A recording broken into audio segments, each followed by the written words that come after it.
আসসালামু আলাইকুম। শুরুতে তো দেখতেই পেলেন ভিডিওটি। এই ভিডিওটি আমি বেশ কয়েকদিন আগে দেখেছি, কিন্তু কোনো কথা বলিনি। আসলে কি আর বলবো বলুন দেখি। সবাই তো আসলে ভাইরাল হতে চায়, সেই জন্য কিন্তু এসব করে থাকে। কথা তো ছিল তারা আমাদেরকে শেখাবে, আমরা শিখবো। তারা আমাদেরকে উপদেশ দিবে, আমরা সেগুলো নিব, এবং তারা আমাদেরকে বোঝাবে, সেগুলো আমরা বুঝবো। কিন্তু এখন যদি উল্টো আমাদের যদি তাদেরকে বোঝাতে হয়, উপদেশ দিতে হয়, তাহলে আর কি বলার থাকে বলুন দেখি। বর্তমানে এসব আলেমদের জন্য বড় বড় আলেমদের দুর্নাম হয়। মানে কি এক অবস্থা দেখুন দেখুন দেখুন দেখুন কি সব করছে। ওয়াজের মাহফিলে মঞ্চে উঠে গান গাচ্ছে।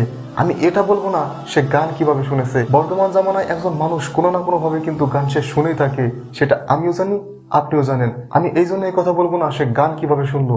সে গান শুনতেই পারে। একজন মানুষ যদি গান শুনতে নাও চায়, বর্তমান জামানাটা ঠিক এমন যে সে কিন্তু গান না শুনে পারবেই না, কারণ আমাদের চারপাশে কিন্তু গান বাজতেই থাকে। তাই বলে ওয়াজের মঞ্চে উঠে এরকম ভাবে গান গাবে।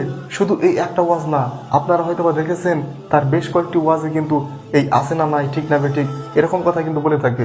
এগুলো কথায় বলাই সমস্যা না, কিন্তু তার বলার যে ধরন সেটাতে সমস্যা কিন্তু। কারণ দেখবেন সেগুলো কিন্তু অনেকটা নাচের তালে তালে হয়ে থাকে, আর সেগুলো যে আসলে জিকির সেগুলো কিন্তু বলা যায় না।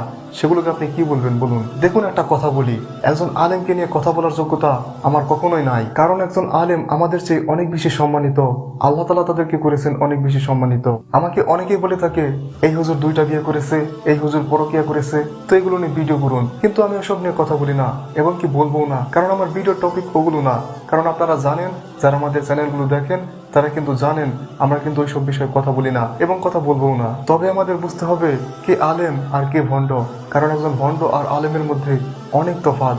আর এইসব হুজুরদের কারণে বর্তমান ভালো আলেমদের দুর্নাম হচ্ছে। এগুলোকে ওয়াজ বলে? এগুলোকে আপনি ওয়াজ বলবেন?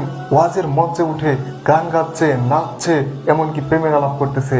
কারণ এগুলো করলেই তো বর্তমানে ভাইরাল, আর এগুলো করলেই কিন্তু মানুষ বেশিরভাগ এগুলো ভিডিও দেখে, সেই জন্য তারা এগুলো করে। আমাদের হয়তোবা অনেকেরই ধারণা ইউটিউবে যেসব আমরা বক্তা দেখি বা আলেম দেখি বা হুজুর দেখি, হয়তোবা এইসব হুজুরই বাংলাদেশের সবচেয়ে বড় বড় হুজুর। আপনার ধারণা ভুল। আমি বলবো না যারা ইউটিউবে ওয়াজ করে তারা সবাই খারাপ, সব আলেম খারাপ, তা না। অবশ্যই ভালো আলেম আছে, সেটা অস্বীকার করার কোনো কারণ নাই। কিন্তু আপনি হয়তোবা জানেন না এর বাইরেও বাংলাদেশে কত কত বড় বড় আলেম আছে যারা কিনা ক্যামেরার সামনে আসে না। বাংলাদেশে এমন অনেক অনেক আলেম আছে যারা কিনা ক্যামেরার সামনে আসে না, কিন্তু তারা অনেক ভালো আলেম এবং বড় আলেম। আপনি কি জানেন বাংলাদেশে এখনো অনেক আলেম আছে যারা কিনা সারা বছর রোজা থাকে, শুধু নির্দিষ্ট কিছুদিন ব্যতীত? আপনি কি জানেন বাংলাদেশে এমন অনেক হুজুর আছে, আলেম আছে, যারা কিনা এমন একটা দিন নাই যেই দিন কিনা তাহাজ্জুদের নামাজ পর্যন্ত বাদ দেয়? তারা বাদ দেয় না, তারা তাহাজ্জুদের নামাজ পর্যন্ত বাদ দেয় না। এমন আলেমও আছে, এমন অনেক আলেম আছে যারা কিনা কোরআন গবেষণা করে, হাদিস পড়াশোনা করে, তারা রাত দিন ভরে এসব পড়াশোনার মধ্যে থাকে, ইসলামিক পড়াশোনার মধ্যে।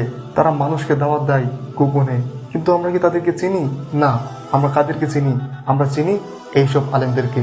তাহলে আর কি বলার আছে বলুন দেখি। তাই আমাদের উচিত আলেমদেরকে কদর করা, সম্মান করা, তবে ওইসব আলেমদের যারা কিনা ভালো আলেম। আল্লাহ তাআলা আমি অধমকে এবং আপনাদেরকে বোঝার তৌফিক দান করুক।